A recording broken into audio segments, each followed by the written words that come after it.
Hello, friends. Good evening.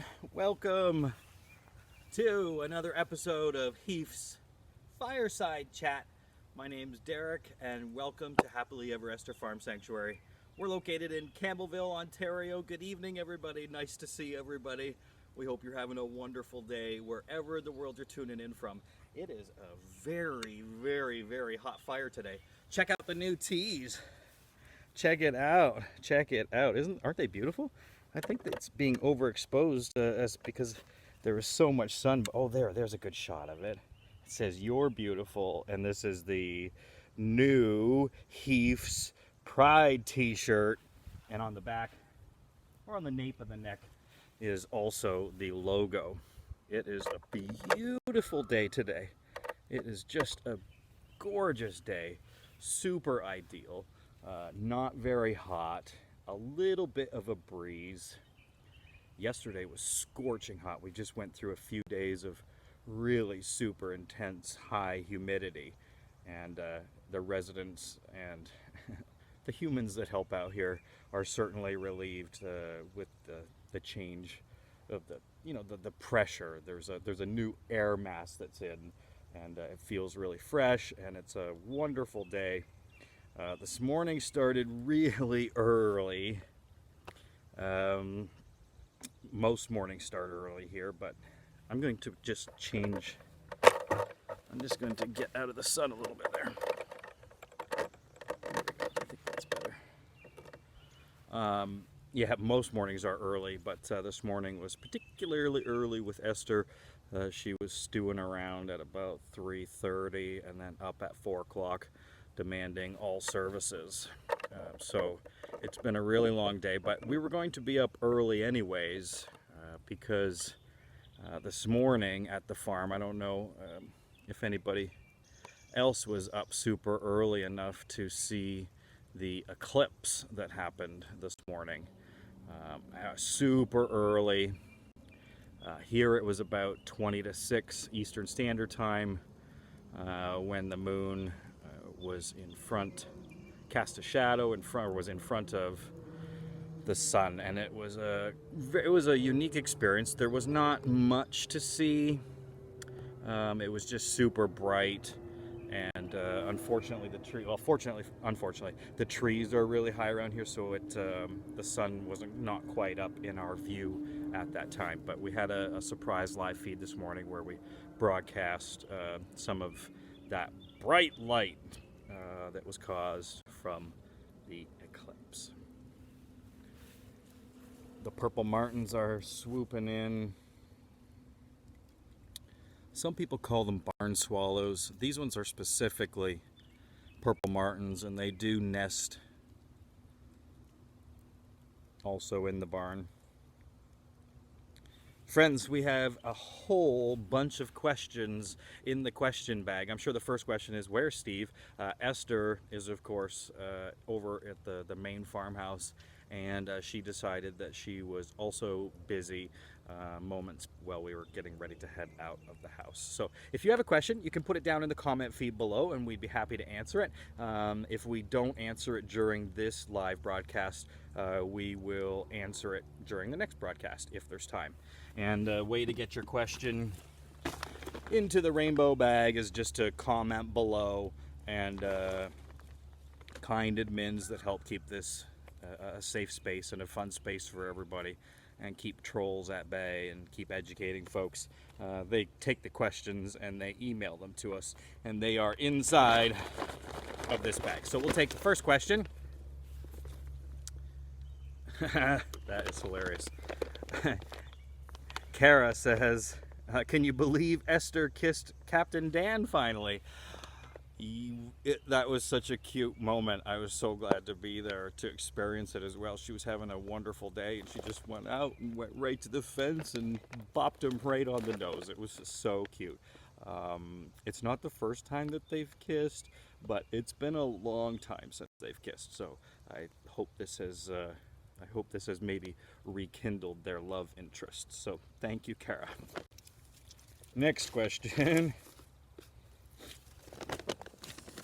All right. And we'll just, as the question, we'll burn them. Okay? It's very therapeutic.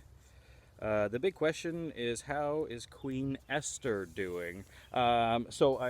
She's had a great week. Not the best week, but certainly not the worst week. We are managing her pain as best as we can. Yeah, she's still going outside and doing her business, which is amazing. She's comfortable enough to posture, comfortable enough to stand and eat, and it's a real blessing when she gets to go to the barn and when she decides to play or lay outside. So thanks, John.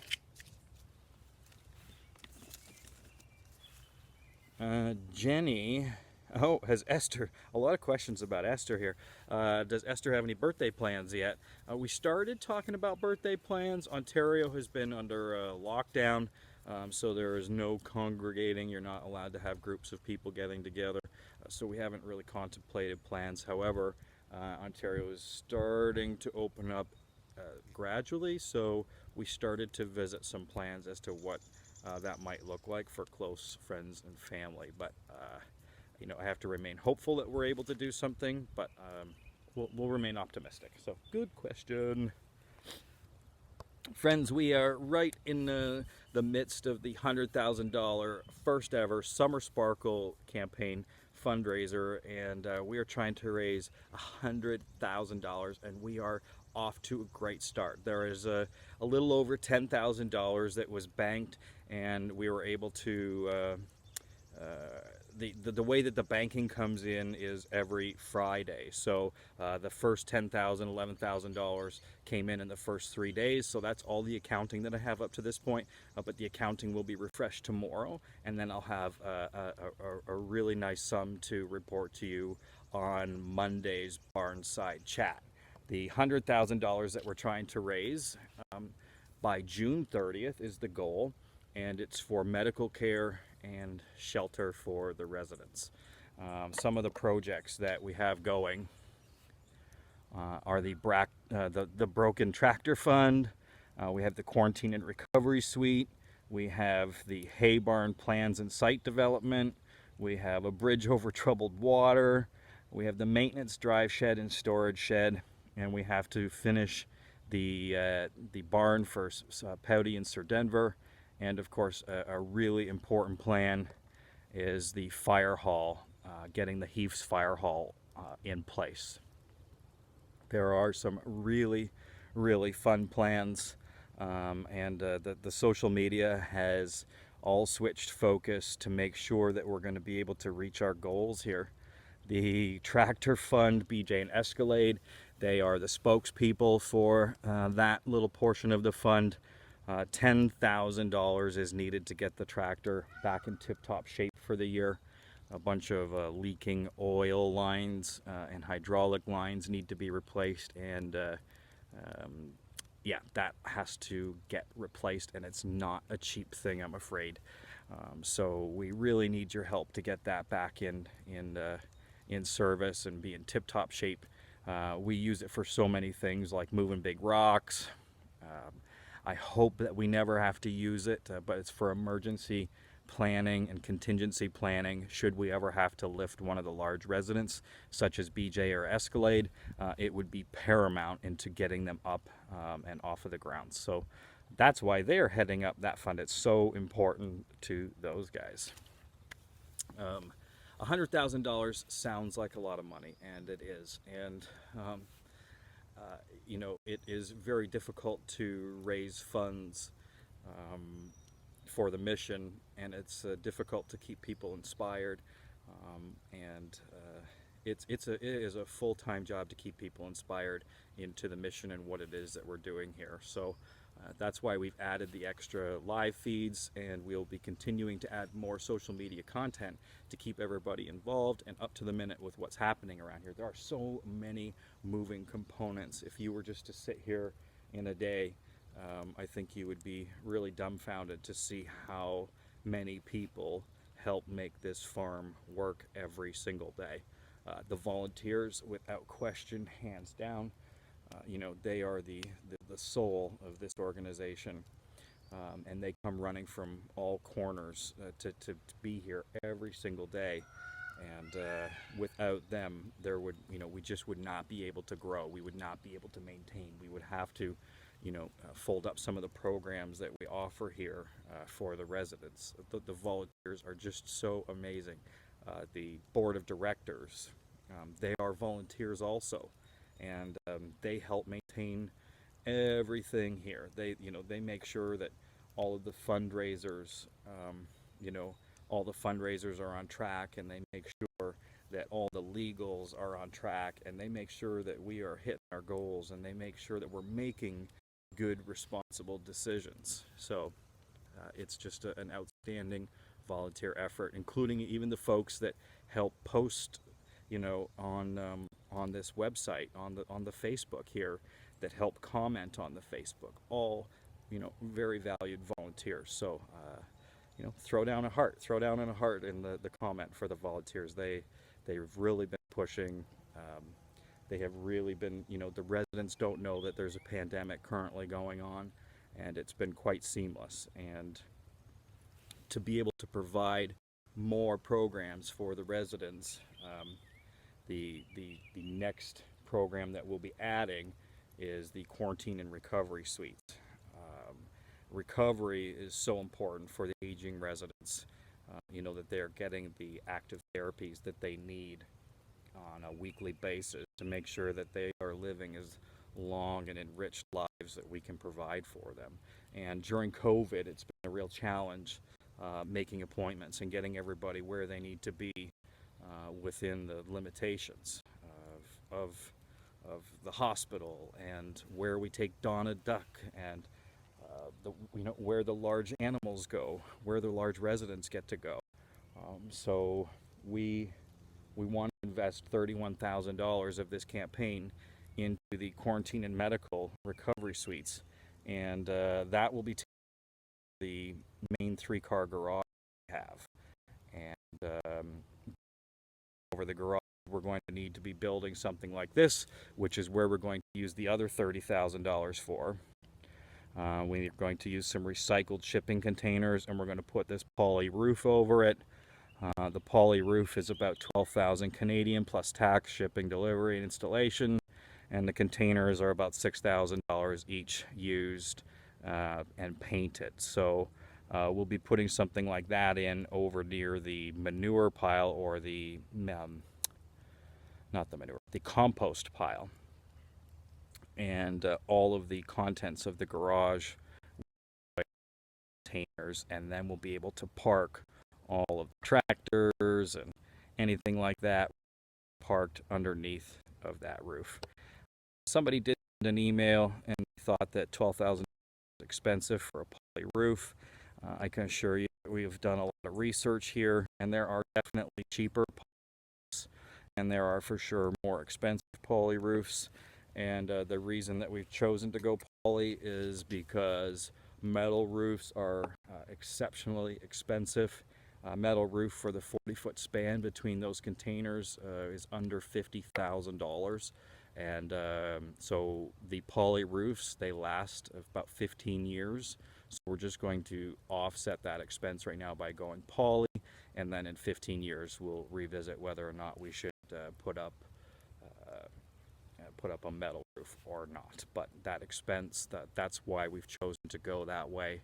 It's not a cheap one, we're not cheaping out, but it's just we're being frugal and making smart decisions, because we want to stretch that $100,000 so we can get as many of these projects knocked off as possible.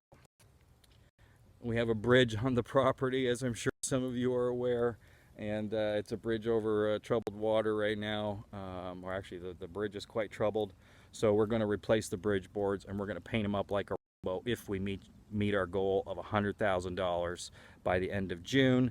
Anybody that contributes to the campaign, it takes a lot of people. The smallest, there's no donation that's too small. We win this in numbers, my friends. $5 is an amazing donation. $10 is outstanding. We will put $1. We will take $1, and we will put it into the best use that we can here, so that the residents have every single thing that they need. I don't know if you remember or not, we needed to raise some funds because Esther did not fit into the CT machine that they had available, and everybody came running, and we raised almost $1 million to buy one of Canada's largest CT machines and donate it to the OVC Veterinary College. It was a wonderful endeavor, and I can't believe that we did it. I'm still amazed every time we get to use it and every time we hear stories about it. I hope the internet is working well, everybody. Do you think the internet's working well? We had some internet issues the past few fireside chat, or the past few live chats. We had some internet issues. So I hope it's going well. I hope that you can hear me. I hope that you can see me. I hope that it's not stuttering too much. We have so many wonderful plans. So far, folks, we have raised $10,000 for the Summer Sparkle fundraiser campaign. And we really need your help. We can't implement these programs without your love and support. These next programs are what we believe to be the next step for HEEFs in order to be offering the best individualized care to residents. What else is happening? Let's see the questions. If you have a question, you can put it in the comments. People in.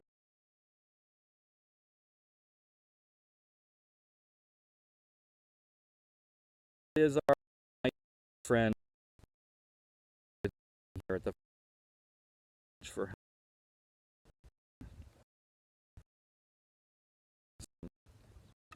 slow internet issues. I'm sure, friends, I don't know if you've heard, but lumber has increased about 100% the amount, how much a 2x4 used to be last year versus how much it is right now is 100%. So some of the funds of the $100,000 Summer Sparkle campaign will go for our lumber overages with the barns that are being built right now. We're in the middle of building barns, and the price has gone through the roof with relation to the lumber. We also have the fire hall and emergency, which I'm super about. The fire hall being spearheaded by Nancy, and Nancy is the fire marshal, and inside the shed that we are going to put up, which is going to act as the fire hall, we're going to have a couple wagons filled with fire extinguishers, oxygen masks, a ladder, flashlight, bolt cutters, stuff to open a door if the locks, won't open, or if the door is too hot. So like crowbars and pry bars. Extinguisher balls that you can just toss in if there's some, like they're really great for a car fire or a dumpster fire, or if a room's on fire, you can toss these things in, and they explode and cover everything in a dust that will not burn. So all of those things are so important. We never ever have to put out a fire, but the fire department is about 12 minutes away, and every minute counts when there's an emergency. So we have to get the fire put out before the fire department gets here to help. There is some funds. There are funds that are allocated for the HEEFs Fire Hall, and they are starting to dig for where the slab will go down. They're putting down an interlock slab, and then there'll be a 7 foot by 7 foot building that will just house that safety equipment, and that door will remain closed and in full access, and it's centralized to the property. So should we ever need it, I hope we never do, that all of that stuff is available. Emergency planning is so important. Oh my gosh, what else are we doing? Oh yeah, I can show you where the fire hall is going. So right over where that picnic table is, right on the other side of Esther's yard, you can see the yellow flags. That's where the fire hall is going to go. We were out for a walk, and it was so great to see all of the pigs. There were so many pigs all out munching on the green pastures. You'll notice that we've done a lot of work on the pastures to make sure that they are in the best shape that they can be for the residents. And we rotate pastures and access to different areas so that they don't ruin everything. Because pigs are very, very, very boisterous to the land. There was a wonderful storm that came in. Here's a beautiful shelf cloud coming in. This was the other day. There's no filters on this photo. It's just this beautiful shelf cloud was coming in. And then we got a tremendous amount of rain. If you haven't already followed us, please hit on the follow button. That helps keep our news in your feeds. And if something ever happens with Facebook, and I hope it never does, please help us stay informed by signing up for the monthly newsletter, by going to happilyeveresther.ca and click on Stay Informed. Oh, yeah. So I'm excited to talk about this. Here we are. We had a fundraising event last month or 2 months ago, and it was an experience box. Since COVID has hit, we have not been able to have on-farm events. Of course, on-farm events were a big portion of the income that the farm relied on to help pay for everything. And so we just say pivot so much, but we pivoted and we launched some experience boxes last year, and we released one experience box, and this year we have put 3 experience boxes on the agenda. The last experience box was a real hoot. It was game night, it was bingo, and there was about 250 people all playing experience box bingo. We opened up the experience box together, and inside the experience box was one of these. Everybody got one of these. It's super fun to bring these items to you. Decided to do it again. This idea came out in one of the meetings, and we decided to keep it. We'll do one every experience box, and it'll sort of be a collectible item. So this was made. It's a collectible coin, and oh, there we are. I don't know if I can see it. It's going to be hard to see because of the angle and because of the luster of it. But it's a pressed coin, and it's of Steve and Esther on one side, and then on the other side is myself and Esther. And the next experience box coin, I cannot wait to get my hands on it. It is awesome. I know you're going to love it. The next experience box will be out. We'll be talking about next month, and we'll be putting that together. We do 250 of them. This is Emily Lewis, and she's helping here put together the Experience Box virtual event. This was the last one.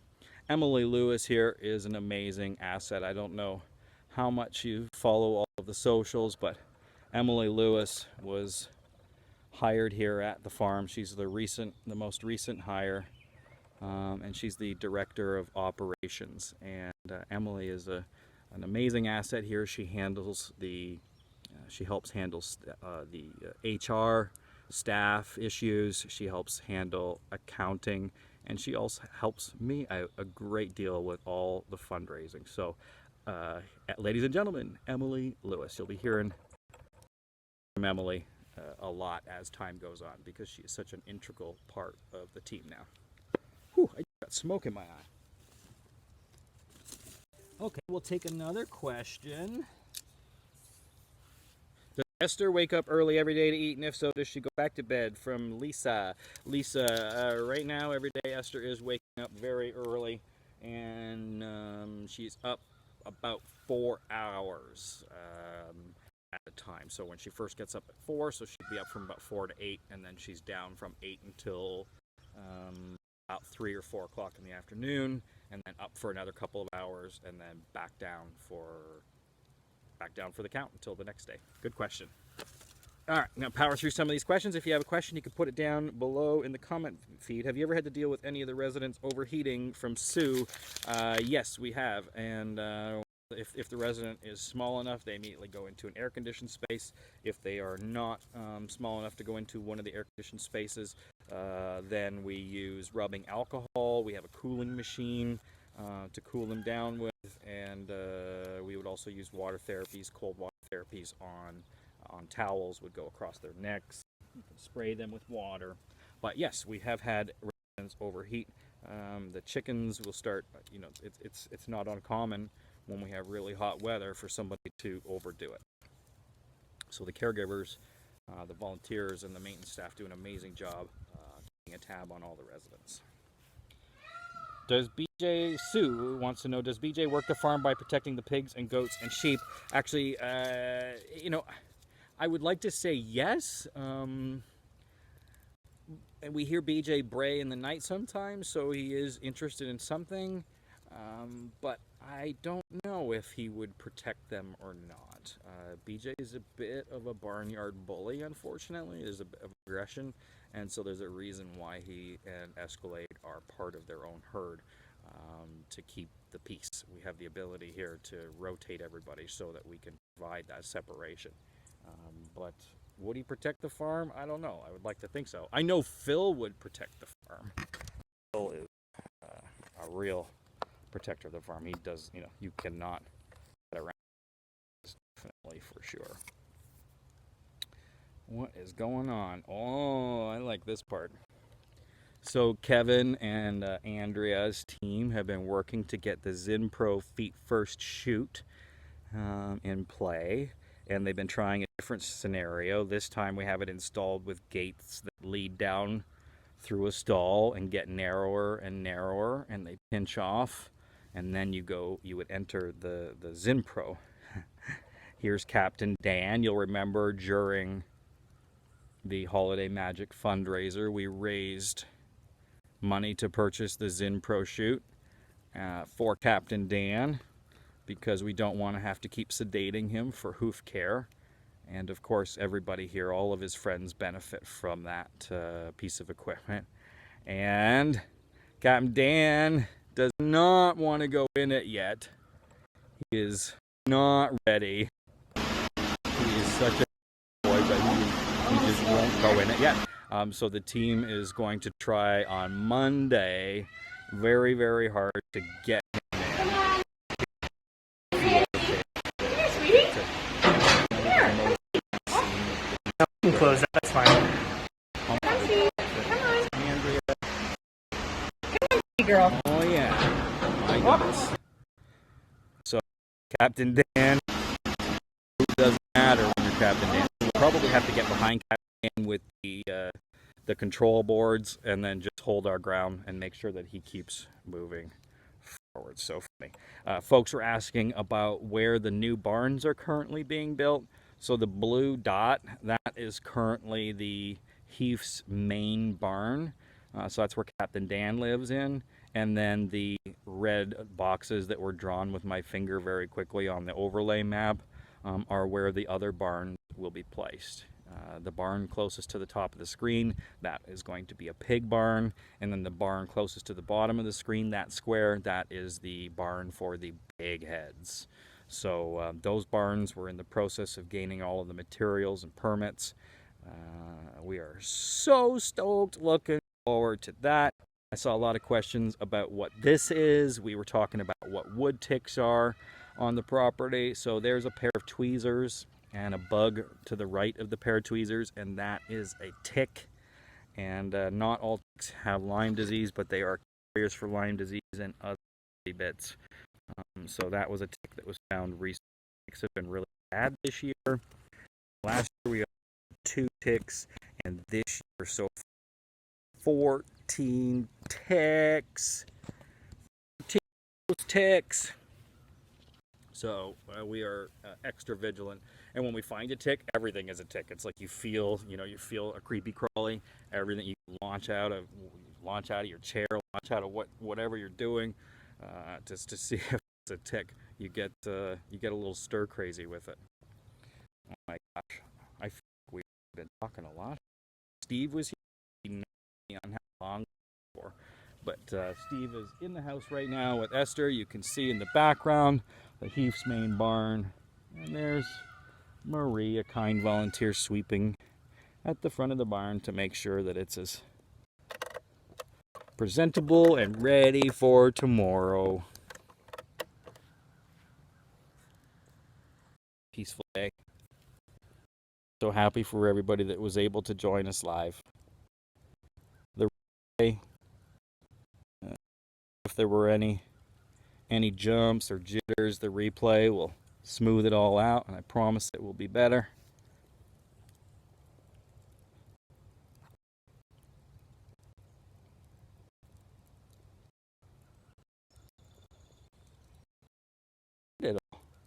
Oh, you know what? We could watch a couple videos. Yeah. I got a couple of videos that I was able to capture this week that we will leave you with. Friends, thank you so much for tuning in. Your love and support for our mission here and for what we believe in is so important to us. No donation is too small. One-time donation, a monthly donation. We really are looking forward to your involvement. We can't wait to reach the goal so that we can get some of these projects off of the ground. I'm going to leave you with a video. Well, we have got a couple videos here that have happened.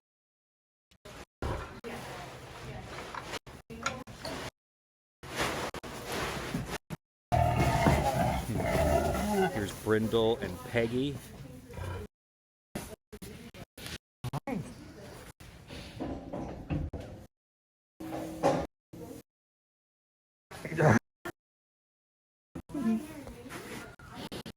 Diablo. Last second. Peggy, who is closest to the camera here, she is April's daughter. And Brindle behind her, that's her brother.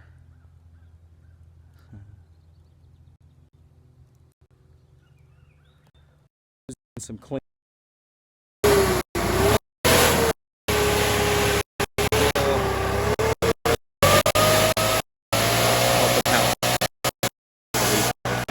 Loves the vacuum and loves the leaf blower.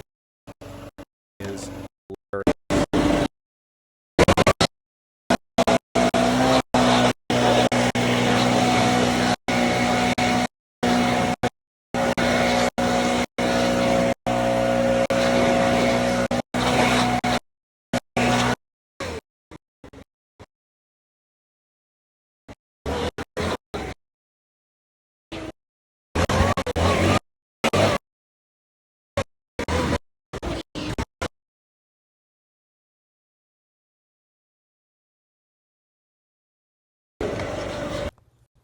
Friends, wherever in the world you're tuning in from, we hope you're happy, you're safe.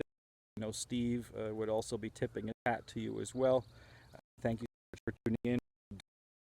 Monday we'll be barnside, and we'll be taking some questions from the rainbow bag, and hopefully Steve will be able to join us then. Good night, friends. Thank you so much for your love and support. I'm going to leave you with a little video of Phil. Good night, everybody.